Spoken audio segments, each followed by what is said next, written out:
Alright, ladies and gentlemen, I'm here on the channel, and I'm here to talk about some more NBA news, as there's more I want to talk about. Just wanted to get that first video over with, because it was over 15 minutes, take a nap, come back here, and do some more. So, Rick Bucher said on Speak on FS1, he talked about LeBron James, and he said his quote, his days as a dominant player, a game-changing player, are over. And I don't like LeBron James, but he's still a dominant player, and he's a game changer. He had 21 points in a quarter and a 40-point triple-double against the number 1 seed, and he did all he could. And I know, yes, he scored 9 in the second half, but he had 40, 10, and 9 on 15 of 25, and he played the whole game too, so LeBron was probably gassed down the stretch, and that last play was just a good defensive play by the Denver Nuggets, sniffing out the play that the Lakers were going to do there to try and tie the game. I mean, he had 40 points, and he played the whole game. And he had the best first half, and I don't know about history, but he had a really good first half. He was just getting tired down the stretch. I mean, just, some people just hate on LeBron a lot, but this is Rick Bucher we're talking about. Nobody cares what he thinks. Don't listen to people like that. And he played some good defense as well. Just the Nuggets made more clutch shots, but LeBron was just, he played the whole game, so he's probably gassed down the stretch, so.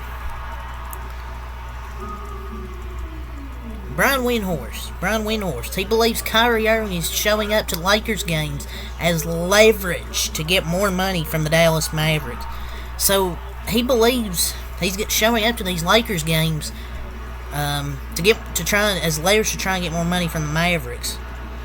But oh my God, he also went to the Warriors-Kings game. What if he just wants to watch playoff basketball? It's about that time for that cap, them lies and clickbait. He went to the Warriors-Kings game. He just likes basketball.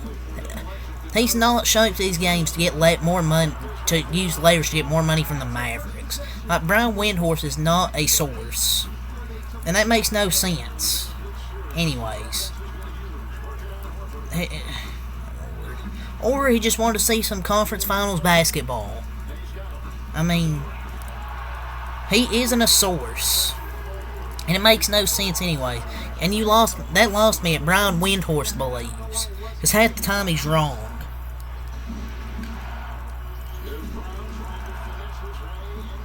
Like, what is Brian Windhorst cooking here? Cooking burnt pasta? Patrick Beverley said on the Pat Bev podcast, there's a quote, there's a very high chance I go back to Houston. So it seems he said there's a very high chance that he could go back to Houston, reunite back with the Houston Rockets where he played 2014. That's a long time ago. But Patrick, they're really trying to reunite. Trying to get James Harden, Patrick Beverley. They need vets, so that'd be a good pickup.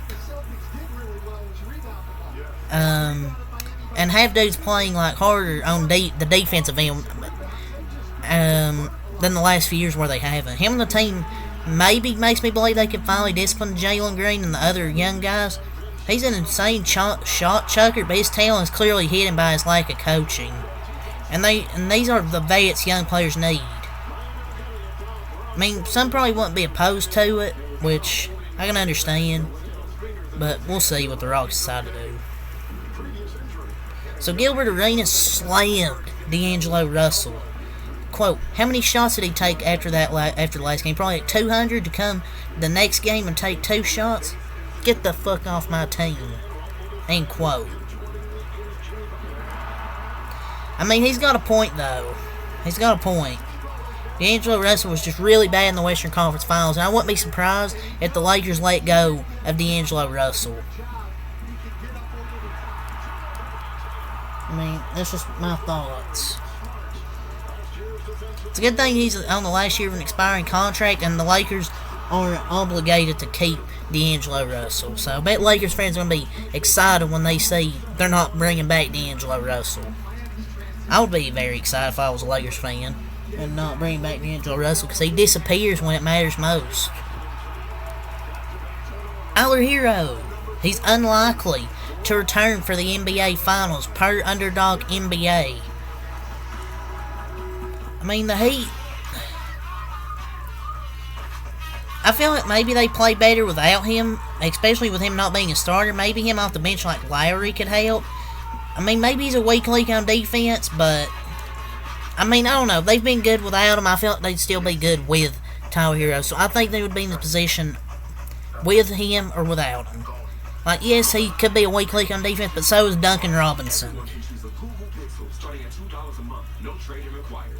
He's way more of an offensive weapon than Duncan Robinson, and they're both weak links on defense, but I'd rather have Tyler Hero out there. But their defense has been better. I wouldn't have started him even if he did return at this point. So he would have helped them with more bench scoring. You'd have more scoring off the bench. So, but with a broken hand or wrist, whatever it is, of course he was unlikely to return. You can't return that fast from that. Jeff Green, he said the Nuggets should retire Carmelo Anthony's number. I hope they are able to retire both of their jerseys, Nikola and Carmelo. I know it can be done, and it's deserving for what he has done for the franchise. Melo really put the Nuggets on the map again. I really hope they can come to an understanding so that can happen, end quote.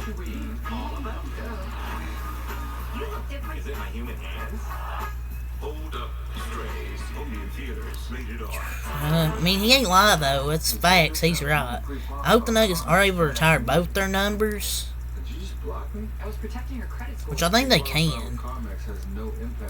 We'll have to see. The NBA, they fined Jimmy Butler $25,000. Miami Heat forward Jimmy Butler has been fined $25,000 for violating the league rules governing media interview access. It was announced today by Joe Dumars, Executive Vice President, Head of Basketball Operations. And the fine comes from Butler's failure to participate in required media availability following Game 3 of the Eastern Conference Finals on May 21st. The Celtics meat riding by the NBA is just absolutely absurd here. His performance that game did all the talking for him. He doesn't need to talk to the media. The NBA's just soft. That's small money for a guy like Jimmy Butler, so I don't think he cares. And we do not care, Heat and 4. He's just locked in. LeBron James said this via ESPN, quote, "I'm still better than 90% of the NBA, maybe 95. I mean, yes, he's up there in age like 38, but he's still a great talent. A lot of people will disagree, which people can agree, disagree. It is what it is.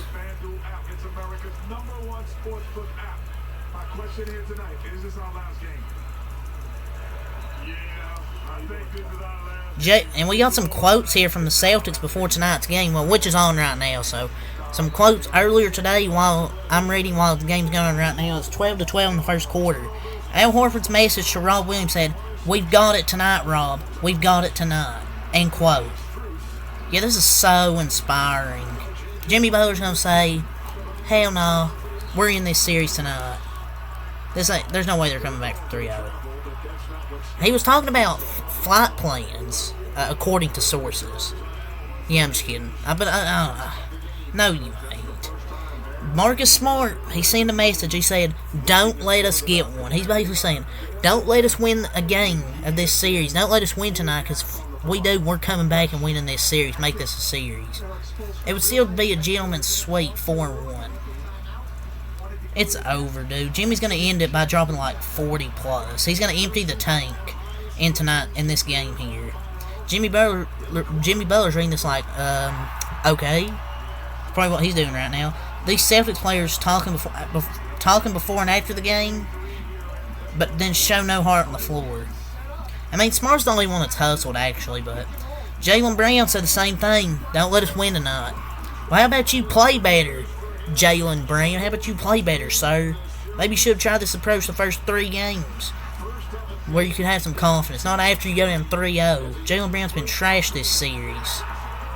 You need to be better there, Mr. Jaylen Brown.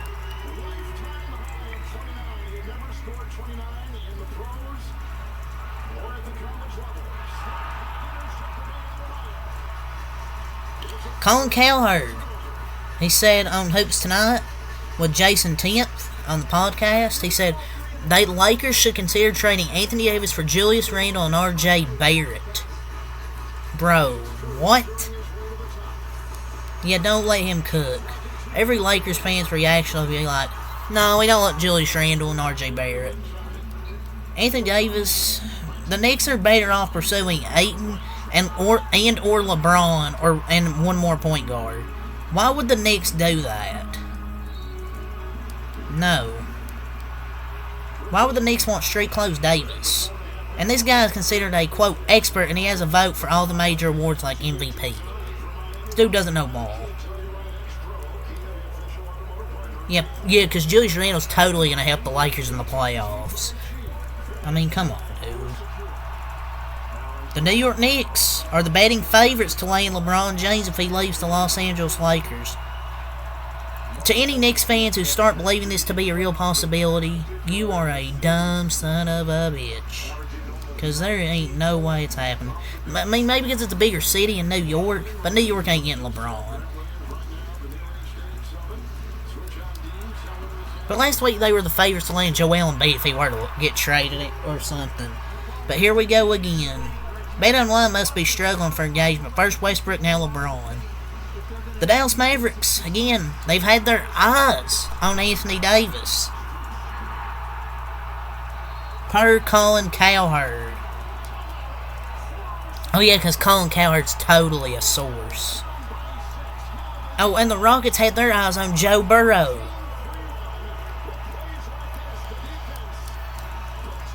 I mean, it's maybe a good match to Luka, but he's just too injury prone. Like, just stop it. If the Lakers gonna offer maybe something, maybe they would let him go. Because he's too injury prone and he's just way too inconsistent for the Lakers. If Chris Paul becomes available, the Houston Rockets could consider acquiring him. Dang, are they just trying to bring the whole 2019 team? Chris Paul, James Harden, you bring back Patrick Beverly, a former Houston Rocket? Like, what are they trying to do? They do want to bring back Harden and Chris Paul, I guess, to be veterans to mentor the young guys, but they're literally running it back with, like, CP2 and James Harden, the fat ass. I mean, Jesus Christ. LeBron James told Anthony Davis that he might be done playing basketball by the time the next year's Olympics start. Yeah, tell Anthony Davis to retire too. Well, LeBron James is capping here. He ain't gonna retire. Come on. He's gonna wait until maybe his son plays a year and play basketball with his son for a year in the NBA. Then he'll call it quits. Dillon Brooks and Austin Reeves are, quote, high-ranking targets for the Houston Rockets. They're also expected to show some interest in Brook Lopez and Cam Johnson.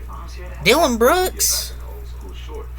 Hell no. Dillon Brooks, really? I wouldn't take Dillon Brooks even on a minimum. That'd be a disaster if they were to sign Dillon Brooks. Like, I wouldn't do that. And Carmelo Anthony on the 2004 Rookie of the Year award, he said, I should have won that, everybody knows. And LeBron had better stats, so... Scott Foster is the crew chief for tonight's Heat Celtics game. Well, Celtics might win, we'll see.